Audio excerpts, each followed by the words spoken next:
है ना भाभी perfect? I'll just call you back. किस चीज के लिए परफेक्ट बोल रही हो रुचिता? क्या है ये? अरे ये तो कटआउट्स हम प्रियो के बर्थडे में मंगाते हैं ना। ये अभी यहाँ क्या कर रहे हैं? भाभी वो अच्छा एनीवे, मुझे ना प्रियो के स्कूल से बहुत इंपॉर्टेंट कॉल आ रहा है, तो मैं पहले बात कर लेती हूँ, फिर आपसे बात करती हूँ। सॉरी। हेलो।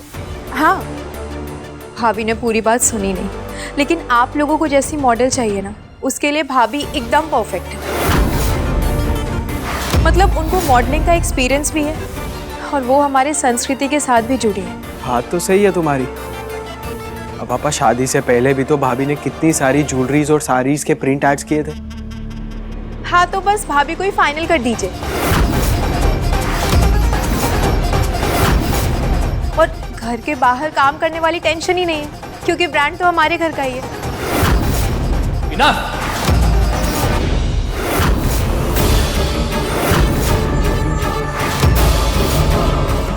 मेरी बीवी कोई मॉडलिंग नहीं करेगी।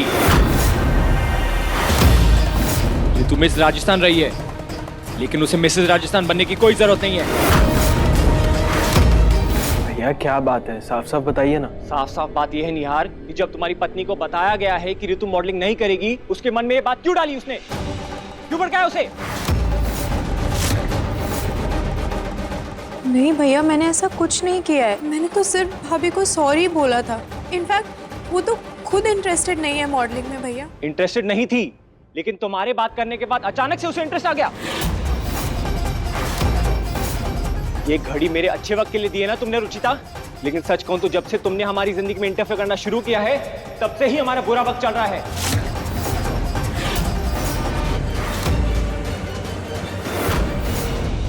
और न जाने कब तक चलेगा।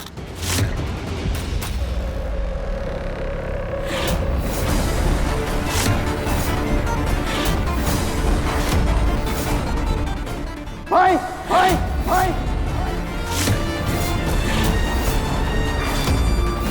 पता नहीं किसने खराब कर दी मेरी रबड़ी। जिसको भी करनी थी किसी और तरीके से कर देता ना। अब पेंट मिला के मेरे बच्चों की जान का दुश्मन क्यों बन गया वो इंसान? वहां आपके पीछे किचन में कोई आया था।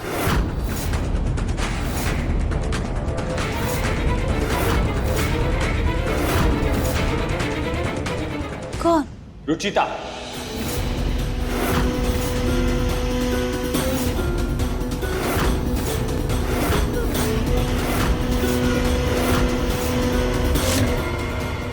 मैं जब दादी की दवाई लेने किचन में गया था तो वो वहां खड़ी थी और बहुत अजीब बिहेव कर रही थी मुझे देखकर, और उसके हाथ में कुछ व्हाइट पेंट जैसा भी लगा था।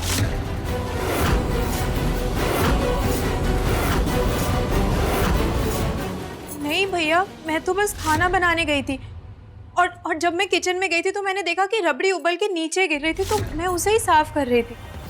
लेकिन मैं तो रबड़ी पूरी बना करके गई थी ना किचन से, फिर रबड़ी उबल कैसे सकती है? और गैस तो मैं बंद करके गई थी। नहीं माँ, आपने बंद करने की जगह तेज कर दिया था, और जब मैं वहाँ पे आई। नहीं रुचिता, मुझे अच्छी तरह से याद है, मैंने गैस बंद की थी। माँ जी, मैंने गैस बंद की थी ना, आपके सामने की थी ना। माँ, मैंने कुछ नहीं किया है। तो क्या प्रतीक झूठ बोल रहा है? या फिर पूनम ने अपने बच्चों को नुकसान पहुंचाने के लिए रबड़ी में पेंट मिला दिया? मैं ऐसा क्यों करूंगी माँ जी? मेरे बच्चे मेरी जान है, मैंने बहुत प्यार से उनके लिए रबड़ी बनाई थी। पर मॉम, वो भी ऐसा क्यों करेगी?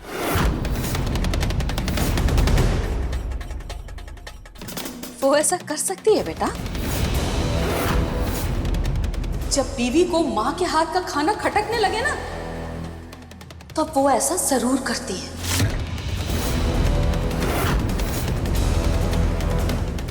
मैं तो सिर्फ इतना चाहता हूँ कि आज मेरे जन्मदिन पर हमारा पूरा परिवार एक साथ में वक्त बिताए। तुम लोग मेरे लिए इतना भी नहीं कर पाए? साल के 364 दिन मैं तुमसे कोई उम्मीद नहीं रखता हूँ, लेकिन बस ये एक दिन ये उम्मीद रखता हूँ कि तुम मेरे साथ थोड़ा वक्त बिताओ। मुझे ये एहसास दिलाओ कि मेरे 2 बेटे अफसोस है कि तुम मेरी उस उम्मीद पर भी खड़े नहीं उतर पाए। पापा please, I am really really sorry. तुम्हारी ये माफी मांगना मेरी तकलीफ को कम नहीं कर सकता निहार। और तुमसे तो क्या कहूं रुचिता, आज तुमने मुझे यह एहसास दिला ही दिया कि तुम मुझे पापा कहती जरूर हो लेकिन मानती नहीं। तुम्हारे लिए मैं तुम्हारा ससुर ही हूं। नहीं पापा जी, ये सब मुझे कोई सफाई नहीं चाहिए रुचिता। मेरा जन्मदिन मैं अपनी फैमिली के साथ मना चुका हूं और तुम लोगों का ये सरप्राइज गिफ्ट मुझे हमेशा याद रहेगा। पापा जी प्लीज, आप इतना भी गलत मत समझिए हमें। जो कुछ भी हुआ उसमें सिर्फ मेरी गलती थी। मुझे पता ही नहीं चला, पता नहीं क्यों मेरी आंख नहीं खुली। और प्लीज पापा जी, आज के दिन दुखी मत होइए, प्लीज हमें माफ कर दीजिए। तुम इसे पहन के बहुत सुंदर लगोगी, यही पहन लो तुम। थैंक यू माँ। ठीक है माँ, मैं यही पहन लेती हूँ। यही पहन लो। अच्छा माँ, कोई ये पैकेट देकर गया था सुबह। ये पैकेट, ये बेसन है बेटा, मैंने तुम्हारे लिए ही आज मंगवाया है। इसका लेप लगा लोगी ना तो ये तुम्हारे चेहरे का दाग एकदम गायब हो जाएगा। थैंक यू सो मच माँ। लेकिन मैंने ना मम्मी से पूछ लिया है, उन्होंने मुझे घर का उपटन बताया है और मैंने वो बना भी लिया है। मैं वही लगा लेती हूँ। अच्छा कोई बात नहीं बेटा, लेप कोई भी लगाओ, तुम्हारा ये दाग जाना चाहिए। मैं तो बस यही चाहती हूँ कि तुम निहार के साथ शाम को बिजनेस पार्टी में जरूर जाओ और अपने पापा को उनके बर्थडे पर नया प्रोजेक्ट गिफ्ट कर दो। थैंक यू सो मच माँ। ठीक है, लेप लगा लेना।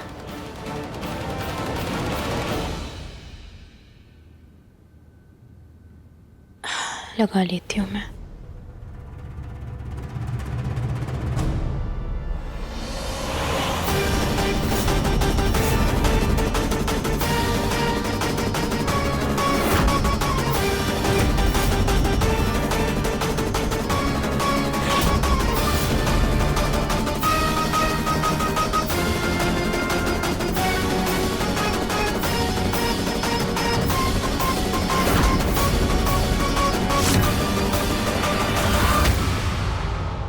Five, 4, 3, 2, 1। ये क्या हो रहा है मुझे?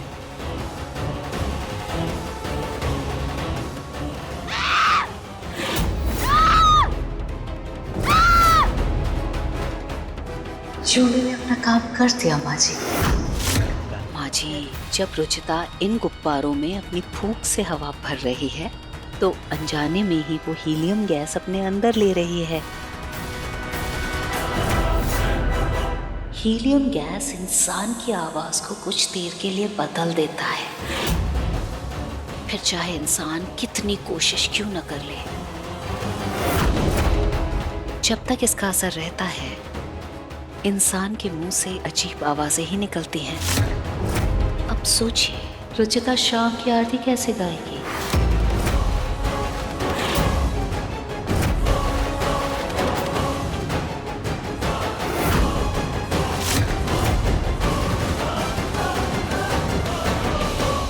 वो सब तो ठीक है, लेकिन अगर ये हीलियम गैस किसी के अंदर जाए तो कोई जान का खतरा तो नहीं है ना?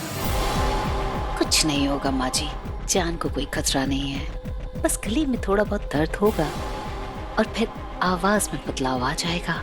लेकिन जैसे ही इस गैस का असर खत्म होगा, फिर इंसान नॉर्मल हो जाएगा। लेकिन आरती के वक्त उसकी आवाज का जो हाल होगा वो आप देखिएगा।